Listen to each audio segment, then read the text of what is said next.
Sunday School ay continuation natin ating pag-aaral about dispensation. At sa Bible ay actually tatlong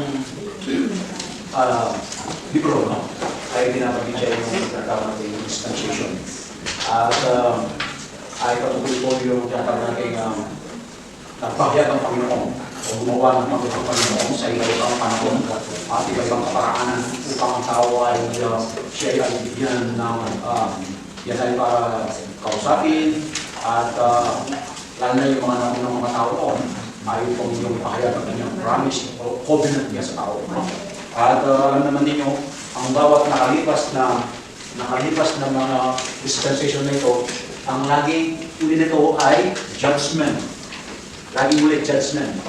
Ito sa dito sense, nagkaroon ng judgment, conscience, judgment, human government, nagkaroon ng judgment, promise, okay, nagkaroon din, law, and then sa grace ay wala pa, no? Kasi nandito tayo sa grace, no? Papunta pa tayo sa benefit, no? Okay, yan ang natin, no? And then, cross, ito the middle of the Bible, okay, ito, no? Yung Old Testament at saka yung New Testament. Okay. Dito kasi nag-upisa yung New Testament sa kamatayan ng ating Panginoon. No? Siya nag-upisa. So yung dugo niya. Okay. Ngayon, dito tayo ngayon sa tinatawag natin grave. Kakaroon na 7 years tribulation.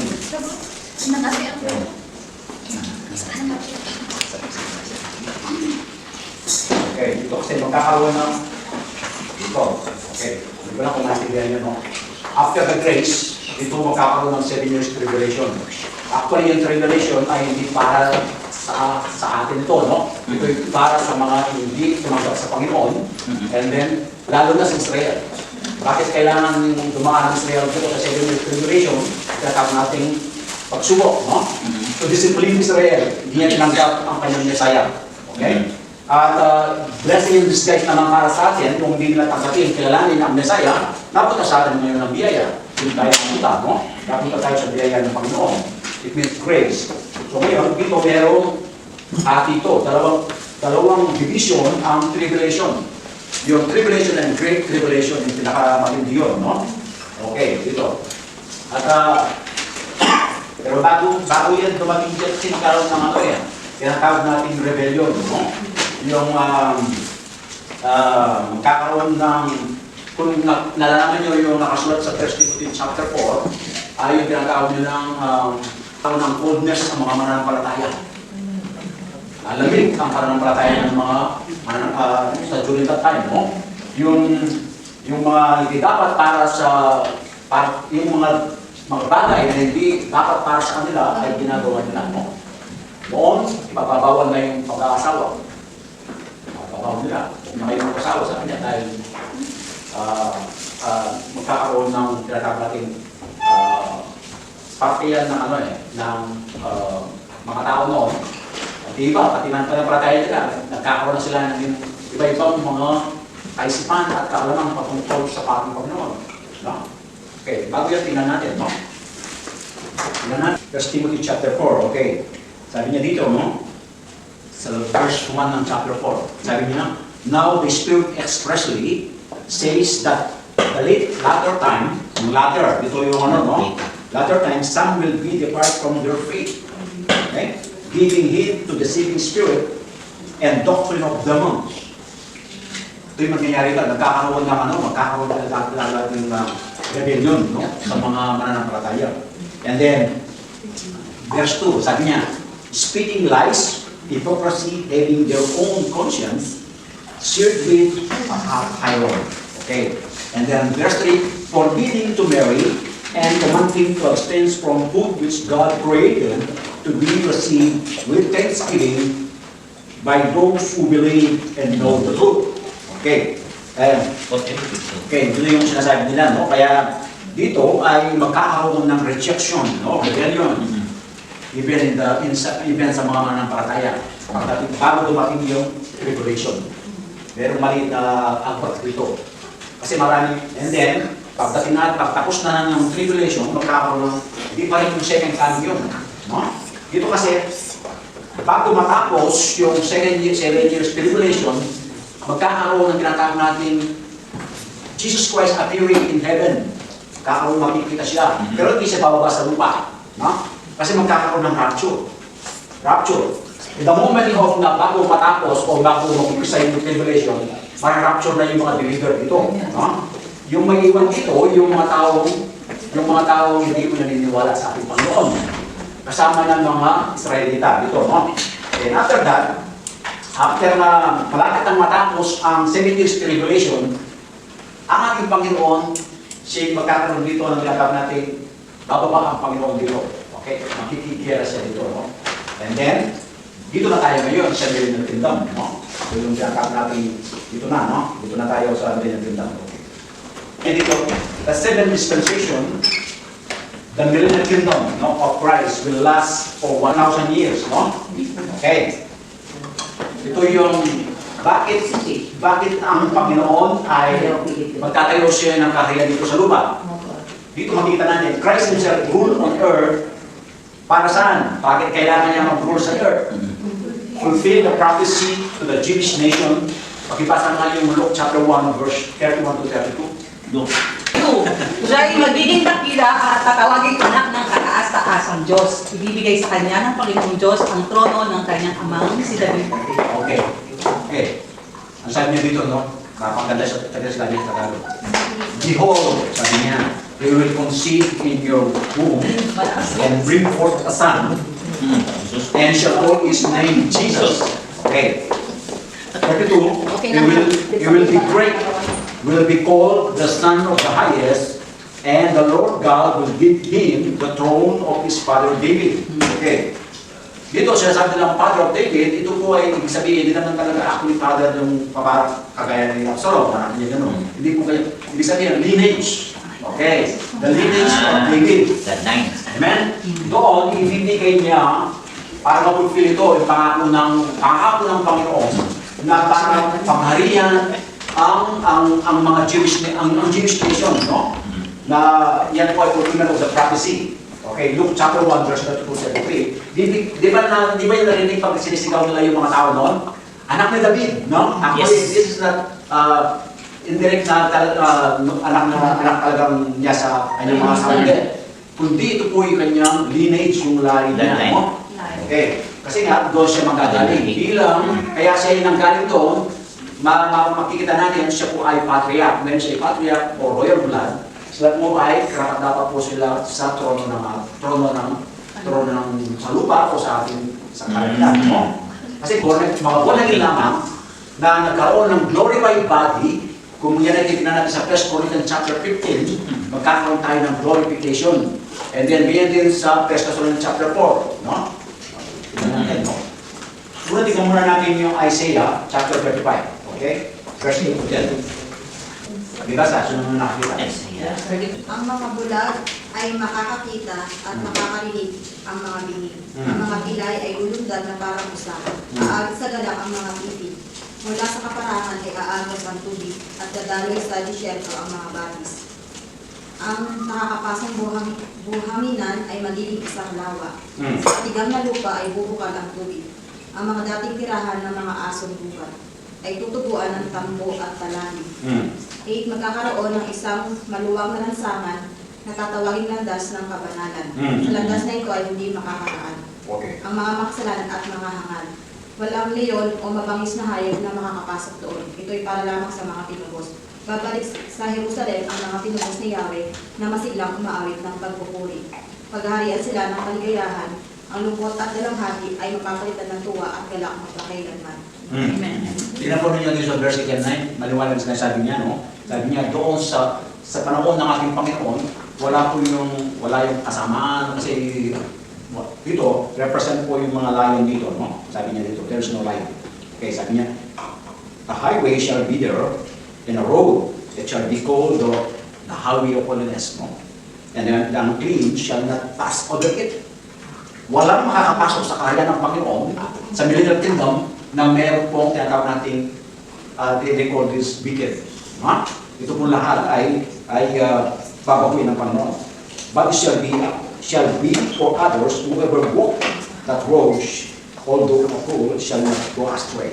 Okay, sa verse 9. No lion shall be there, nor shall only a ravenous beast go up on it. Okay, dito sa panahon nito, 1,000 years, wala po yung si Satan na mag-tempt sa atin. Okay, wala kasi si Satan ay nakabilanggo dito.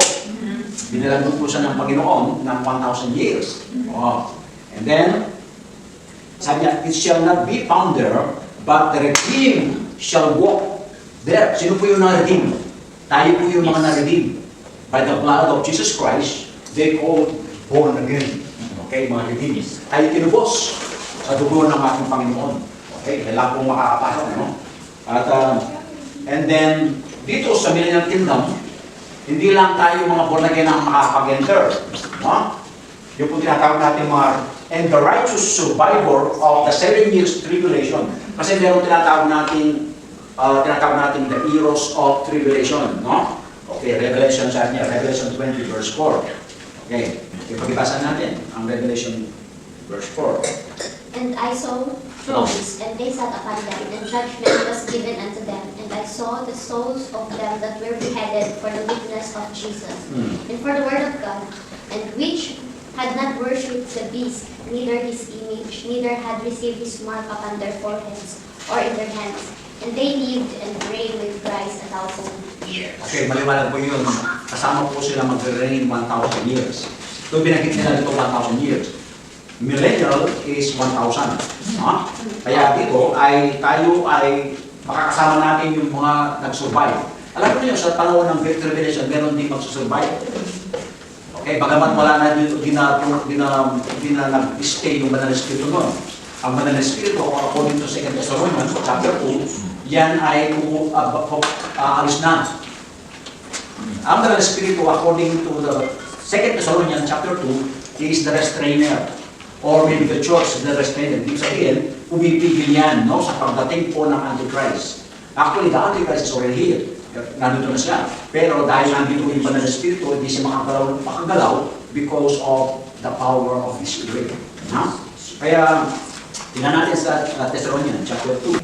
Chapter 2, sabi niya, okay, sabi niya sa verse 7, for the mystery of lawlessness, okay, ito po yung tinatawag ng lawlessness, ito po yung pagdating po ng Antichrist. Okay? It is already at work. Nag-work na siya dito sa mundo. Only He, okay, only He, itong hindi ito makita nyo, will now restrain, will do so until He is taken out of the way. Kapag po dumating po yung tribulation, rapture na tayo, pati yung Banal na Espiritu, yan po yan ay hindi po siya mag-i-stay dito sa lupa. Okay? Kasi po ay ang mangyayari noon, ang kaligtasan is by works. Kailangan ipaglaban mo rin pananampalataya mo. Kahit mamatay ka, pugutan ka na ng ulo, but at least pugutan ulo mo sa langit, kompleto ang ulo mo. Mapugot ka, lalagyan ng Panginoon sa langit ang ulo mo. Okay? Di ba alay mapugutan ka, sa langit naman, kompleto naman ang katawan mo. Magkakaroon ng glorified body. Okay? Ganyan po yung scenario dito. Hindi po yung, ito ay para sabihin ko lang to para malaman natin to share other people. Kasi tayo, hindi na natin daranasan yung tribulation. Tayo po'y mara-rapture. Tayo kukunin ng Panginoon before the coming of rapture. Okay?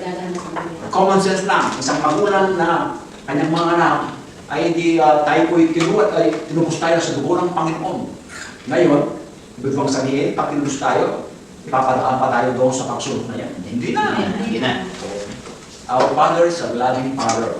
Mahal niya tayo. No? Kaya hindi na tayo dapat mag-isip pa, no?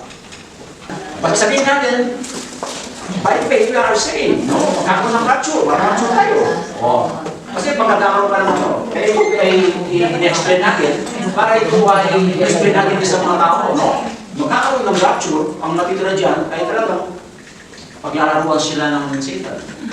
Imagine na nasatakan ng marami. Kaya yung mga tao noon, puro may tatak. Ito nga sa verse 1 chapter 4, ay ito po kanyang sinasabi, no? Ito yung tinatawag ng rapture, chapter 4. Sabi niya dito sa verse 15, no? Sabi niya, "For this we say to you by the word of the Lord, that we who are alive, tayo mga buhay, and remain until the coming of the Lord will by no means proceed to those who are asleep." Ibig sabihin, mauuna yung mga namatay. Yung asleep dito yung mga namatay, no? "For the Lord himself will descend from heaven with a shout of the voice of the archangel, with the trumpet of God, and the dead in Christ will be raised first." Yung mga naunang mga namatay. Sino po yung mga naunang mga namatay? Yung po tinatawag natin Old Testament saint. Okay? Yung mga nataong namatay noon, yung mga tao na nampalatay sa Panginoon. Kaya kung meron yung lolo ninyo na sila nampalatay noon, mabubuhay po siya. Okay? Bubuhayin siya ng ating Panginoon. And then, verse 17, There we who are alive, tayong mga buhay ngayon, or tayo, iyan natin, assuming natin hanggang pagdating po ng rapture, buhay tayo. Okay, buhay tayo mo. And then, remain shall be cut up. Tayo po ay kukunin. Okay? Together with them in the cloud. Cloud, to meet. O to meet. Hindi ba sir? Cloud, to meet. Sino meet natin? Sabi niya, the Lord in the air. Baka hindi nyo mamit si Lord. Baka kulang yung passport niyo. Wala, meron tayong passport eh. No? Passport natin, yung dugo ni Kristo. Okay? And then, sabi niya, and thus we shall always be the Lord. Okay? Pagdating ng rapture, nandun tayo sa taas. Okay? 7 years naman yun eh. Meron pa na rapture. Kakalawang yan. No? And then, yung 50 taon na yan, ay mabilis-bilisan naman yun eh. Hindi naman kasi babagalin yan. Hindi sinasabi sa Biblia kasi sa Matthew 24, kung hindi bibilisan o iksyan ang 7 years tribulation, walang matitira. Kaya ginawa ng Panginoon, bibilisan niya yung araw na yun. Okay? Para merong matira. Bakit kailangan kung merong matira? They become the witness of their testimony na totoo yung sinasabi ng Panginoon. Kung lang tayo patay, wala namang testimony. Yung mga tao doon. Kaya, yan po yun. And then, and the righteous survival of the 7 years tribulation and the resurrection, yung po mga Old Testament saints.